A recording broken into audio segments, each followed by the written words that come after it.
نحمده ونصلي ونسلم على رسوله الكريم. اعوذ بالله من الشيطان الرجيم. بسم الله الرحمن الرحيم. فويل للذين يكتبون الكتاب بأيديهم ثم يقولون هذا من عند الله ليشتروا به ثمنا قليلا فويل لهم مما كتبت أيديهم وويل لهم مما يكسبون. صدق الله العلي العظيم. فویل للذین یکتبون الکتاب بأیدیہم، سو تباہی ہے ان لوگوں کے لیے جو لکھتے ہیں کتاب کو اپنے ہاتھوں سے، ثم یقولون، پھر وہ یہ کہتے ہیں، ھذا من عند اللہ، اللہ کی طرف سے ہے، لیشتروا بہ ثمنا قلیلا، تاکہ وہ اس کے ذریعے سے حاصل کریں تھوڑی قیمت. فویل لہم مما کتبت ایدیہم، سو بربادی ہے ان کے لیے اس وجہ سے کہ ان کے ہاتھوں نے لکھا. وویل لہم مما یکسبون، اور بربادی ہے ان کے لیے اس وجہ سے کہ جو کمائی کرتے ہیں. پچھلی آیت کریمہ میں عوام یہود کی توہم پرستیوں کا بیان تھا کہ یہود کے جو عوام ہیں وہ اپنی آرزوؤں اور اپنی خواہشوں کے بھروسے پر جی رہے ہیں اور ایک خیالی دنیا کے اندر رہتے ہیں. حقیقت کے اعتبار سے ایمان اور عمل صالح کو ضروری نہیں سمجھتے، بلکہ یہ کافی سمجھتے ہیں کہ ہم انبیاء کی اولاد میں سے ہیں تو بخشے جائیں گے، یا بڑے ہماری سفارش کرا کے ہمیں اللہ کے عذاب سے چھڑا لیں گے. بس اس طرح کے خیالات ہیں، اس طرح کی خواہشات ہیں، اس طرح کی ان کی توہم پرستیاں ہیں. اور ان توہم پرستیوں کی جو وجہ تھی وہ وجہ ان کے علماء کی خیانت تھی کہ ان کے جو علماء تھے، علماء یہود، انہوں نے صحیح بات ان کو نہیں بتائی اور ان کو غلط رہنمائی کی، مس گائیڈ کیا اور ان کو مختلف طرح کے خیالات کے اندر ان کو مبتلا کر دیا. تو یہ جو علماء کی خیانت تھی، تو اس وجہ سے علماء یہود جو خائن علماء تھے، ان کے لیے اس آیت کریمہ میں جو آج کے درس میں تلاوت ہوئی ہے وعید کا بیان ہے کہ جیسے عوام یہود کی توہم پرستیوں کی وجہ سے ان کے لیے وعید ہے، اسی طریقے سے علماء یہود کی جو خیانت ہے، علمی خیانت ہے اور مذہبی خیانت ہے، اس خیانت کی بنیاد پر وہ بھی وعید کے مستحق ہیں. چنانچہ اس آیت کریمہ میں اللہ تعالیٰ نے یہاں سے بات شروع فرمائی کہ فویل، پس بربادی ہے. ویل کا لغوی معنی ہے بربادی اور تباہی، اور بعض کتابوں میں لکھا ہے کہ یہ ویل جہنم کی وادیوں میں سے ایک وادی ہے. تو یہ دونوں معنی ہو سکتے ہیں کہ ایسے لوگوں کے لیے یا تو جہنم کی اس وادی کے اندر عذاب دیا جائے گا، اور یا ان کے لیے دنیا اور آخرت میں تباہی اور بربادی ہے. للذین، ان لوگوں کے لیے یکتبون الکتاب بأیدیہم، کہ جو کتاب کو اپنے ہاتھوں سے لکھتے ہیں. کتاب سے مراد ہے کتاب الہی، اور ان کے پاس جو کتاب الہی تھی وہ تورات تھی، تو وہ تورات کو اپنے ہاتھوں سے لکھتے ہیں. تورات اللہ تعالیٰ کی طرف سے لکھی ہوئی نازل ہوئی، اس کو اپنے ہاتھوں سے لکھتے ہیں. اس کا مطلب یہ ہے کہ تورات کے اندر جا بجا اپنی مرضی کے مطابق الفاظ اور جملوں کا اضافہ کر دیتے ہیں. یعنی کوئی لفظ سوچا اور کوئی جملہ سوچا اور تورات کی عبارت کے اندر کسی مناسب جگہ پر اس کا بھی اضافہ کر دیا، اور جو لکھنے والے ہیں، پڑھنے والے کو یہ محسوس ہو کہ یہ بھی اللہ ہی کی کتاب ہے، یہ بھی اللہ ہی کی کتاب کا جملہ ہے.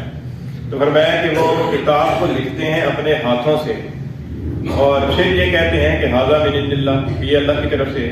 یا تو وہ زبان سے بھی کہتے ہیں کہ یہ سب اللہ کی طرف سے ہے، اور یا یہ ہے کہ وہ لکھتے اس انداز سے ہیں کہ پڑھنے والے کو محسوس ہی نہیں ہوتا، پڑھنے والا یہ سمجھتا ہے کہ یہ بھی اللہ ہی کی طرف سے ہے. لیشتروا بہ ثمنا قلیلا، اور اس کرنے کی غرض کیا ہوتی ہے؟ فرمایا کہ ان کی غرض یہ ہوتی ہے کہ وہ تھوڑا مول حاصل کر لیں. لیشتروا، اشترا سے ہے، اشترا کا معنی ہوتا ہے خریدنا، اپنے لیے پسند کرنا. ظاہر ہے کہ جو چیز آدمی پسند کرتا ہے تو اسی چیز کو خریدتا ہے. تو فرمایا کہ یہ اپنے لیے پسند کرتے ہیں یا خریدتے ہیں اس کے ذریعے سے ثمنا قلیلا. ثمن کہتے ہیں قیمت کو، اور قلیل کا معنی تھوڑی قیمت اپنے لیے اس کے بدلے میں خریدتے ہیں، اور اس کے بدلے میں تھوڑی قیمت حاصل کرتے ہیں یا پسند کرتے ہیں. اچھا، یہ تھوڑی قیمت سے مراد اگرچہ لفظوں سے تو اس طرف ذہن جاتا ہے کہ وہ تھوڑی سی نقدی لے لیتے ہوں گے، کچھ نقدی لیتے ہوں گے اور اس کے بدلے میں یہ کام کرتے ہوں گے، لیکن اہل علم حضرات نے فرمایا کہ یہاں پر ثمن قلیل سے مراد صرف نقدی نہیں ہے، بلکہ ہر طرح کا دنیاوی مفاد ہے۔ جو بھی دنیا کا فائدہ حاصل ہو جائے، وہ دنیا کا فائدہ پیسوں کی صورت میں حاصل ہو جائے، یا دنیا کا فائدہ کسی اور جنس کی صورت میں حاصل ہو جائے، یا دنیا کا فائدہ جاہ و منصب کی صورت میں حاصل ہو جائے، یا دنیا کا فائدہ وجاہت اور مرتبے کی صورت میں حاصل ہو جائے، غرض ہے کہ جو کچھ بھی ہے وہ دنیا ہی کا فائدہ ہے، آخرت ان کے سامنے، آخرت ان کی مقصود نہیں ہے۔ ان کی مقصود یہ ہے کہ بس اسی زندگی میں جو مرنے سے پہلے زندگی ہے، اسی زندگی کے اندر کچھ فائدہ حاصل ہو جائے، تو اس فائدہ کے حصول کے لیے وہ ایسا کام کرتے ہیں۔ اچھا، اس سے وعید ان لوگوں کے لیے ثابت ہوئی کہ جو اللہ کے حکم کے اندر تبدیلی کرتے ہیں۔ اللہ کا حکم کچھ ہے اور اللہ کے حکم کو بدل کر بیان کرتے ہیں، اور اللہ کے حکم کے اندر التباس پیدا کر کے لوگوں کے سامنے بیان کرتے ہیں، اور جس کے نتیجے کے اندر سمجھ نہیں آتی لوگوں کو کہ اللہ تعالیٰ کا حکم کتنا ہے اور اس کے اندر اضافہ کتنا ہے۔ اللہ تعالیٰ کے حکم کے اندر تبدیلی کر دیتے ہیں، بدل دیتے ہیں۔ اور یہ وعید ہے جس طریقے سے یہود کی علماء کے لیے اس کام کی پر وعید تھی، تو اس امت کے جو بھی علماء سو ہیں کہ جو لوگوں کی غلط گائیڈ لائن کرتے ہیں اور لوگوں کو غلط رہنمائی کرتے ہیں، ایسے علماء سو کے لیے بھی اس آیت کریمہ کے اندر وعید ہے کہ جو اللہ کے احکام کو بدل دیتے ہیں، اور اس بدلنے سے ان کا مقصد یہ ہوتا ہے کہ دنیا کا کوئی فائدہ حاصل ہو جائے، ہمارے جو مریدین ہیں وہ ہمارے حلقے میں رہیں، ہمارے معتقد رہیں، اور یا یہ ہے کہ دنیا کے اندر جو ہمارا ایک جا اور منصب بنا ہوا ہے وہ ہم سے کہیں چھن نہ جائے، یا دنیا کے جو نذرانے آ رہے ہیں وہ نذرانے ہمارے ختم نہ ہو جائیں۔ اس بنیاد پر وہ اللہ کے صحیح حکم کو بتاتے نہیں ہیں کہ اگر صحیح حکم بتا دیا تو پھر یہ ہمارے سلسلے ختم ہو جائیں گے، ہمارے مفادات پر زد پڑے گی، اور اس وجہ سے وہ لوگوں کو بھی صحیح رہنمائی نہیں کرتے بلکہ لوگوں کو بھی غلط لائن پر لگاتے رہتے ہیں۔ تو ایسے علماء سو کے لیے بھی اس کے اندر وعید ہے۔ اور دوسری جگہ احادیث کے اندر اس طرح کی رہنمائی ملتی ہے۔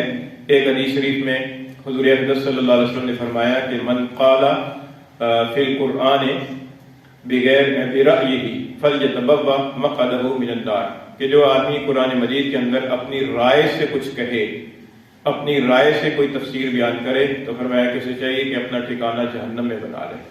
کیونکہ قرآن پاک کی جو آیات ہیں، ان آیات کی ایک تو مراد وہ ہے کہ جو رسول اللہ صلی اللہ علیہ وسلم سے، صحابہ کرام سے، سلف صالحین سے منقول ہے، اس منقول تفسیر کو چھوڑ کر اپنی مرضی کے مطابق تفسیر کرنا، اور اس تفسیر سے مقصد یہ ہو کہ دنیا کے اندر کچھ فائدہ حاصل ہو جائے، تو ایسے علماء سو کے لیے بھی اس کے اندر وعید ہے۔ چنانچہ کئی اس طرح کی مثالیں ملتی ہیں کہ قرآن مجید کی آیات کا جو اصل مفہوم ہے وہ کچھ اور ہے، جو منقول چلا آ رہا ہے اس مفہوم کو چھوڑ کر اپنی مرضی کے مطابق آیت قرآن کی پڑھتے ہیں، لیکن مفہوم اپنی مرضی کا بیان کرتے ہیں، جس کے نتیجے کے اندر عوام الناس کو غلط فہمی ہوتی ہے، وہ ان کی فہم کو بھی سمجھتے ہیں کہ یہ بھی قرآن ہی ہے، حالانکہ وہ قرآن کی جو مراد ہوتی ہے وہ کچھ اور ہوتی ہے۔ اسی لیے اہل حضرات نے لکھا ہے کہ قرآن مجید کا ترجمہ کرنا اور قرآن مجید کی تفسیر کرنا یہ بہت نازک کام ہے، اور یہ دراصل مراد خداوندی کو متعین کرنا ہے، صرف لغوی اعتبار سے ترجمہ کرنا نہیں ہے کہ لغت کے اندر یہ لفظ کا یہ ترجمہ ہے تو یہ معنی ہوگا، بلکہ اس کے اندر اللہ کی مراد کو متعین کرنا ہے کہ اس میں اللہ تعالیٰ کی مراد ان الفاظ سے کیا ہے۔ تو اس لیے ایسے حضرات کے لیے بھی وعید ارشاد ہوئی۔ اور اس طریقے سے اگر اللہ کی طرف کسی ایسے حکم کو منسوب کیا کہ جو اللہ کا حکم نہیں ہے اور اس کو اللہ کا حکم بتا کر بیان کر کے بتایا تو وہ بھی وعید کا مستحق ہے۔ اسی طریقے سے حضور اقدس صلی اللہ علیہ وسلم کی طرف کوئی ایسی بات منسوب کر دی کہ جو حضور نے نہیں فرمائی، وہ بھی وعید کے قابل ہے۔ حدیث میں آتا ہے کہ حضور نے فرمایا کہ من کذب علی متعمدا فلیتبوأ مقعدہ من النار، کہ جو میرے اوپر جان بوجھ کر جھوٹ بولے وہ اپنا ٹھکانہ جہنم میں بنا لے۔ دنیا کے اندر بھی، عام لوگوں کے اندر بھی ہم دیکھتے ہیں کہ اگر کوئی آدمی کسی دوسرے کی طرف ایسی بات منسوب کر دے کہ جو اس نے کہی ہی نہ ہو، تو اس آدمی کو پتہ چلے تو اسے تو بہت تکلیف ہوگی کہ میں نے تو یہ بات کہی نہیں ہے، میرے فرشتوں کو بھی خبر نہیں ہے اور میری طرف اس بات کو منسوب کر رہا ہے۔ اس کو الزام کہا جاتا ہے۔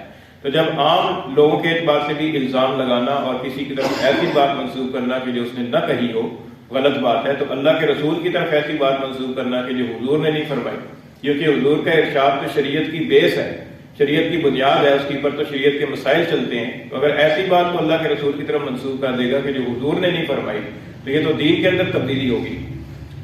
اچھا، اسی طریقے سے جو غلط مسئلہ بتاتے ہیں ان کے لیے بھی وعید ہے. حدیث شریف کے اندر آتا ہے حضور نے فرمایا کہ من افتى بغیر علم فانما اسمه علی من افتاه، کہ جس آدمی نے فتویٰ دیا بغیر علم کے تو اس کا جو عمل کرنے والے کا جو گناہ ہوگا وہ اس کے ذمہ ہوگا جس نے اس کو فتویٰ دیا ہے. اسی وجہ سے فتویٰ دینا، یہ شرعی مسئلہ بتانا، شرعی حکم بتانا، یہ بہت نازک مرحلہ ہے. اس کے اندر انسان کو بہت سوچ سمجھ کر کرنا چاہیے. بعض بزرگ فرماتے ہیں کہ اجسر علی الفتیہ اجسر علی النار، کہ جو فتویٰ دینے کے اندر بڑا جلد باز ہے وہ دراصل جہنم کے اندر جانے میں بڑی جلدی کر رہا ہے، بہت جلد باز ہے، جہنم میں جانے کی جلدی کر رہا ہے. اسی وجہ سے بہت سارے اہل اللہ اور بہت سارے صحابہ کرام ایسے تھے کہ جب ان سے مسئلہ پوچھا جاتا تھا تو وہ کسی اور کی طرف حوالے کر دیتے تھے کہ فلاں سے پوچھ لو، فلاں سے پوچھ لو. کہ فتویٰ دینا جو ہے نا، یہ اللہ تعالیٰ کے حکم کو بتانا ہے متعین کر کے، اور یہ بڑا مشکل مسئلہ ہوتا ہے، بڑا نازک کام ہوتا ہے. اور پھر اس کے اندر بعض لوگ ایسے ہوتے ہیں کہ جن سے مفادات متعلق ہوتے ہیں. ایسے لوگوں کو کوئی مسئلہ سامنے آ جائے تو انسان کے ذہن میں یہ خیال آتا ہے کہ یار ان کی مرضی کے مطابق کوئی مسئلہ بتائیں تاکہ ان کا کام چل جائے اور ہمارے ساتھ بھی ان کا تعلق صحیح رہے. اگر صحیح مسئلہ بتایا وہ ان کے خلاف پڑے گا تو پتہ نہیں کیا کریں گے. تو یہ اس وجہ سے پھر انسان کے لیے بہت مشکل اور بہت آزمائش ہو جاتی ہے. تو یہ بھی ایک بڑا نازک مرحلہ ہے. تو اس کے اندر اس طرح کے علماء کے لیے وعید ہے کہ جو علماء مسئلہ غلط بتاتے ہیں دنیا کے مفاد کی خاطر، یا قرآن مجید کی تفسیر غلط کرتے ہیں، یا حضور صلی اللہ علیہ وسلم کی طرف حدیث ایسی منسوخ کر دیتے ہیں کہ جو حضور نے نہیں فرمائی. پھر یہ فرمایا کہ فویل اللہ مما کتبت ایدیہم، سو بربادی ہے ان کے لیے اس وجہ سے کہ انہوں نے اپنے ہاتھوں سے لکھا ہے. یعنی اپنے ہاتھوں سے لکھ کر یا تو اپنے ہاتھوں سے کتاب کے اندر اضافہ کر دیا، یا اپنے ہاتھوں سے جو نا کوئی حدیث ایسی لکھ دی کہ جو حضور نے نہیں فرمائی، یا اپنے ہاتھوں سے کوئی فتویٰ ایسا لکھ دیا کہ جو فتویٰ اللہ اور اللہ کے رسول کی تعلیمات کے خلاف ہے. تو فرمایا کہ ایسے لوگوں کے لیے بربادی ہے. وَوَيْلُ اللَّهُ مِمَّا يَكْسِبُونَ، اور بربادی ہے ان کے لیے اس وجہ سے بھی کہ وہ جو کمائی کرتے ہیں، یعنی جو اس کے ذریعے سے حاصل کرتے ہیں، وہ اس وجہ سے بھی ان کے لیے بربادی ہے. تو یہاں پر یہ جو ویل کا لفظ ہے نا، دو دفعہ وعید کے طور پر آیا. ایک تو شروع میں آیا نا، اس کے بعد دو دفعہ آیا. وَوَيْلُ اللَّهُ مِمَّا كَتَبَتْ أَيْدِيهِمْ وَوَيْلُ اللَّهُ مِمَّا يَكْسِبُونَ. علماء کرام نے فرمایا کہ اس کے اندر ان کے دور جرم کی طرف اشارہ ہے کہ یہ جرم ان کا دورہ ہے. اور یہ ایسی سمجھ لیں کہ جیسے کوئی آدمی جج ہے اور وہ رشوت لے کر ظالم کے حق میں اور مظلوم کے خلاف فیصلہ لکھ دیتا ہے. اب ظالم کے حق میں اور مظلوم کے خلاف فیصلہ لکھنا، یہ رشوت نہ بھی لے تب بھی غلط ہے، اور رشوت لے گا تو یہ دورہ جرم ہو جائے گا. ایک تو فیصلہ غلط لکھا ہے اور دوسرا رشوت بھی لی ہے، یہ دو جرم ہو گئے. تو یہ دونوں الگ الگ جرم ہیں، اس لیے دونوں جرائم کی پر الگ الگ وعید ارشاد ہوئی ہے. یا اس کی مثال ایسے ہے کہ جیسے کوئی گانا گاتا ہے اور گانا گانے کے اوپر پیسے لیتا ہے. اب گانا گانا بذات خود حرام ہے اور گانا گانے کے اوپر پیسے لینا یہ اور حرام ہے. تو یہ دوہرا جرم ہو گیا. تو اسی طریقے سے ان کا بھی دوہرا جرم ہے. ایک تو اللہ کی کتاب کے اندر اضافہ کرنا، اس کے اندر تبدیلی کرنا، یہ بذات خود جرم ہے، چاہے اس کے بدلے میں کوئی پیسہ نہ لے، کوئی مفاد نہ بھی لے تب بھی. اور دوسرا یہ کہ اس کے بدلے میں پھر مفاد بھی دنیا کا حاصل کرنے ہیں. تو یہ دوہرا جرم ہے. اس لیے یہاں پر دو مرتبہ ویل کا لفظ ارشاد ہوا اور دو الگ الگ ان کی بدعملیوں کا ذکر ہوا. ایک اب بدعملی ہے مما کتبت ایدیہم، کہ جو ان کے ہاتھوں نے لکھا ہے اس کی وجہ سے بربادی، اور دوسری بدعملی یہ ہے کہ مما یکسبون، کہ جو کمائی کرتے ہیں اس کمائی کی وجہ سے ان کے لیے بربادی ہے. فرمایا کہ فویل للذین یکتبون الکتاب، سو بربادی ہے ان لوگوں کے لیے، تباہی ہے ان لوگوں کے لیے جو لکھتے ہیں کتاب کو بایدیہم اپنے ہاتھوں سے. ثم یقولون، پھر یہ کہتے ہیں ھذا من عند اللہ، یہ اللہ کی طرف سے ہے. لیشتروا بہ ثمنا قلیلا، تاکہ خریدیں حاصل کریں اس کے ذریعے تھوڑا مول، تھوڑی قیمت. فویل اللہ مما کتبت ایدیہم، سو بربادی ہے ان کے لیے اس وجہ سے کہ ان کے ہاتھوں نے لکھا. وویل اللہ مما یکسبون، اور بربادی ہے ان کے لیے اس وجہ سے کہ جو وہ کمائی کرتے ہیں.